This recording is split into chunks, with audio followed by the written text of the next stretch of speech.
Hello everyone, कैसे हैं आप सब लोग। आई होप बहुत अच्छे होंगे आप। और बहुत सारे बच्चों को डाउट आते हैं, ठीक है। अभी जिन्होंने फर्स्ट ईयर के एग्जाम दिए हैं फर्स्ट क्रॉप के, और एनसीएसएम सिलेबस के अकॉर्डिंग आपके जो हैं 3 प्रॉफ हो चुके हैं, और आपने फर्स्ट क्रॉप के एग्जाम दिए हैं, रिजल्ट अभी तक नहीं आया, और आपके यहाँ जो है सेकंड प्रॉफ स्टार्ट हो गया है। और क्या है ना कि बहुत टेंशन रहती है जिंदगी में, लाइफ में, ठीक है, कि आप कैसे पढ़ेंगे। बहुत सारी चीजें हैं, पहले फर्स्ट ईयर में था तो कोई दिक्कत नहीं थी, संस्कृत थी, रचना शरीर था, क्रिया शरीर थी, चरक के कुछ चैप्टर थे, अष्टांग के कुछ चैप्टर थे, ये तू से तो आपने कर लिए। अब आता है वास्ट सिलेबस आपका, ठीक है। और सिलेबस काफी बड़ा है गाइस, और आपके में 2 सब्जेक्ट और ऐड कर दिए गए हैं, तो अगत तंत्र और स्वस्थ व्रत। पर मैं आपको एक अप्रोच बताऊंगा आज कि आप कैसे जो है सब्जेक्ट को टैकल कर सकते हैं, और कैसे उसमें अच्छे मार्क्स ला सकते हैं, और कैसे आप उसको प्रॉपर रिवीजन कर सकते हैं, ठीक है। सो आई होप ये कंटेंट आपको अच्छा लगेगा, तो प्लीज वीडियो को लाइक कर देना, और जो पहली बार चैनल को देख रहे हैं सब्सक्राइब कर लेना, ताकि ऐसे ही मोर इन्फॉर्मेटिव वीडियो आप तक मिलती रहे। और हाँ, मैंने पोल जैसा डाला था कम्युनिटी पोस्ट में, तो बहुत सारे बच्चों के आए कि वीडियो लेक्चर और सिलेबस से रिलेटेड वीडियो बनाई जाए, तो उसी के ऊपर अब से हम काम करने वाले हैं, ठीक है। सो नंबर फर्स्ट हम बात करते हैं कि कैसे आपको अप्रोच करना है, ठीक है। बहुत सारे सब्जेक्ट्स आपके हो गए हैं एक साथ, और घबराना नहीं है आपको। सबसे पहली बात है, देखो, किसी भी चीज को करने के लिए आपको इतना सोचना है, एक बार सोच लो आप। चाहे आप देखो रो के करो, चाहे आप हंस के करो, करना आपको खुद से ही है, पेपर आपको खुद से दे के आने हैं, ठीक है। और क्या है कि सबसे सिंपल सी बात मैं आपको बताऊं, जैसे आपने फर्स्ट प्रॉफ कर लिया, सबसे मेन वही होता है। सेकंड प्रॉफ में कुछ सब्जेक्ट हैं जो आपके टफ आपको लग सकते हैं, सो उनकी भी मैं क्या करूंगा, एक ट्रिक वगैरह होती है वो बता दूंगा, ताकि वो जो आपको टफ लग रही है सब्जेक्ट्स, वो आपको टफ ना लगे। कुछ टॉपिक वगैरह हैं जो मतलब डिफिकल्ट हैं। और इसके अलावा हमारा ऐप भी है BMS मेडिको के नाम से, प्ले स्टोर पर मिल जाएगा, तो वहां पर भी मैं नोट्स वगैरह अपडेट करता रहता हूँ। तो जो ले सकते हैं बच्चे, अफोर्ड कर सकते हैं, बहुत कम प्राइस रखा हुआ है, आप जाकर बाई कर सकते हैं, ठीक है। सो नंबर फर्स्ट हम सब्जेक्ट की बात कर लेते हैं, जो आपका सबसे सिंपल सा सब्जेक्ट। एक्चुअली मैं बुक में आपको दिखाता हूँ, ठीक है, ताकि आपको भी थोड़ा सा अंदाजा लग जाए कि कैसे क्या सब्जेक्ट वो टैकल करने वाले हैं, ठीक है। सो चलिए फर्स्ट सब्जेक्ट की हम बात कर लेते हैं। कैमरामैन जल्दी फोकस करें। तो अब ये 2 सब्जेक्ट देख रहे हैं, ठीक है, रस शास्त्र और भेषज कल्पना। सो मेनली देखो, जो रस शास्त्र है आपका, इसका जो फर्स्ट पेपर है वो काफी अंडरस्टैंडिंग है, केवल रट्टा मारने वाला है। रट्टा मारने वाला तो पूरा ही है, पर जो फर्स्ट पेपर है वो ज्यादा कठिन नहीं है, ठीक है। आप सिंपल से डेली रिवाइज करेंगे, टीचर जो पढ़ा रहा है आप उसको डेली रिवाइज करिए, और आपके जो सोर्स नोट है वो बनाते जाइए। अदरवाइज आप ऐप पर जाकर बाई कर सकते हैं उनको, ठीक है। अब यहाँ पर क्या है कि जो रस शास्त्र है, इसमें से काफी जो इंपॉर्टेंट टॉपिक है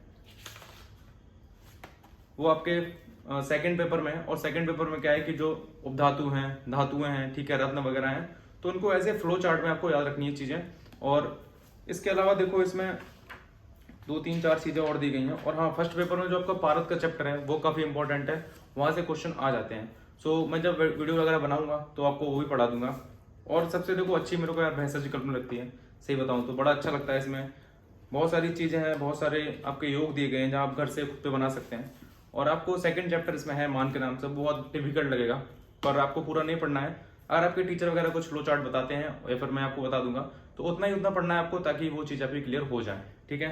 अब बात कर लेते हैं हम द्रव्य गुण की।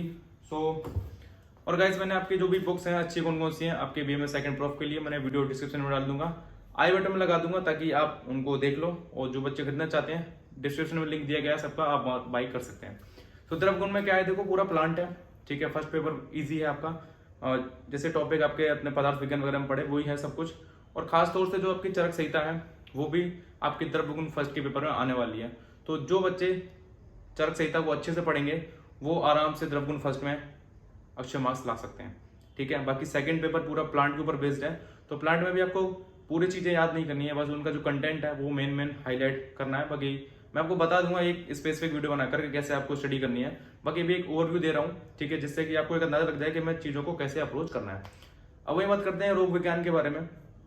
पेपर फर्स्ट इजी है और इंपॉर्टेंट है। देखो, अगर आप एक डॉक्टर बनने जा रहे हो, एक अच्छे डॉक्टर या वैद्य बनने जा रहे हो, तो आपको रोगों के बारे में पता होना चाहिए। अगर आपके पास पेशेंट आता है तो वो कुछ अपनी बताएगा, ठीक है, और कुछ आप अपने से उसको पूछेंगे कि आपको क्या प्रॉब्लम है, कब से प्रॉब्लम है, क्या क्या इसको आपने मेडिसिन ली, कहाँ कहाँ दिखाया। तो ये सब चीजें जो है रोग विज्ञान के अंदर आती हैं। बट अभी आपको केवल उसकी जो पैथोलॉजी है डिसीज की, मॉडर्न प्लस आयुर्वेदा, उनको आपको लाइक कॉजेज क्या क्या है उनके, मोस्ट ऑफ द डिसीज आपको पता ही होंगे, ठीक है। आपके आसपास में बहुत सारी चीज़ें होती रहती हैं, घरों में होती रहती हैं, तो कॉमन चीज़ ही है। बाकी इसके अलावा आपका सब्जेक्ट है स्वस्थ व्रत, सिंपल सा है, कुछ बस पढ़ने के लिए आप पढ़ लेना, ठीक है। चरक संहिता आपने पढ़ी होगी, अष्टांग हृदय पढ़ी है, ऐसे ही सब्जेक्ट है, आप जस्ट रिवाइज रीड कर सकते हैं। इसके अलावा अगत तंत्र है, अच्छा इंपॉर्टेंट है वो, और थोड़ा इंटरेस्टिंग भी है पढ़ने में। जिनको फॉरेंसिक डिपार्टमेंट में जाना है या फिर फॉरेंसिक डिपार्टमेंट में वो अच्छा खासा करना चाहते हैं अप्रोच कि यार मेरे को जाकर जो है CBI दया जैसा बनना है मेरे को, ठीक है, तो ऐसा नहीं है। बहुत अच्छा सब्जेक्ट है, क्लिनिकल सब्जेक्ट है, आप उसको अच्छे से पढ़ सकते हैं। और इसके बाद हम बात करते हैं चरक संहिता के बारे में।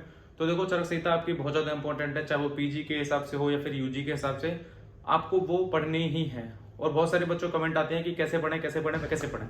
तो देखो मैं आज आपको 2 स्टेप बता रहा हूँ, ठीक है, और 2 स्टेप ये आप कोई भी सब्जेक्ट पढ़ रहे हो उसको एज इट इज कर लेना है, ठीक है। फर्स्ट से आपका क्या है कि कोई भी आप नया चैप्टर स्टार्ट कर रहे हो तो उसको आप पेंसिल लो एक, ठीक है, अंडरलाइन करते चलो, ठीक है, प्रॉपर आपको डार्क अंडरलाइन नहीं करनी है। फिर क्या करो, जब उसको सेकंड टाइम में पढ़ो तो क्या करना है, उसको पेन लेना है, और देखो जो फर्स्ट बार आपने जो पढ़ा है ना, जब आप सेकंड बार उसको एक बार रीड कर लोगे तो आपको खुद पता लग जाएगा कि इसमें से क्या क्या चीजें इंपॉर्टेंट है, ठीक है। तो आपको उसके नीचे जस्ट लाइन करना है, और देखो जब आप रीडिंग करोगे नेक्स्ट टाइम, मान लो आपने पहली बार पढ़ा, दूसरी बार पढ़ा, तीसरी बार पढ़ा, अब आपने पढ़ लिया, उसको 4th बार आपको पढ़ना है, तो आपको पूरा चैप्टर नहीं पढ़ना है। जो आपने केवल अंडरलाइन किया है, जो आपके इंपॉर्टेंट पॉइंट्स आपने खुद लगाए हैं या फिर टीचर ने लगवाए हैं, बस उनको आपको याद करना है, ठीक है। चाहे कोई भी सब्जेक्ट हो, ये आपको याद रखना है, ठीक है। जिससे आपका क्या है कि लास्ट टाइम में आपका टाइम भी बचेगा और जितनी भी अभी आपकी इंपॉर्टेंट चीजें हैं वो सब कवर इसमें हो जाएंगी, ठीक है। आई थिंक इसके अलावा कोई सब्जेक्ट बचा नहीं है, और शायद नहीं बचा है, मैं एक बार चेक कर लेता हूँ। नहीं, अब नहीं बचा है। सो गाइज ये छोटी सी वीडियो थी, और इसके अलावा आप मेरे को यूट्यूब पे सब्सक्राइब कर लीजिए, मेरे को नहीं, मेरे चैनल को कर लीजिए, ठीक है। इंस्टाग्राम पर फॉलो कर सकते हैं, सभी के लिंक आपको डिस्क्रिप्शन में मिल जाएंगे। टेलीग्राम का चैनल भी है, जाकर ज्वाइन कर लीजिए। बाकी कोई अगर आपको क्वेरी हो कमेंट सेक्शन में बता देना मेरे को, उसके ऊपर मैं वीडियो बना दूंगा। और कुछ ऐसी नई बात है नहीं, बस। सो गाइस चलिए मिलते हैं नेक्स्ट वीडियो में, तब तक के लिए bye bye and take care. जय आयुर्वेदा।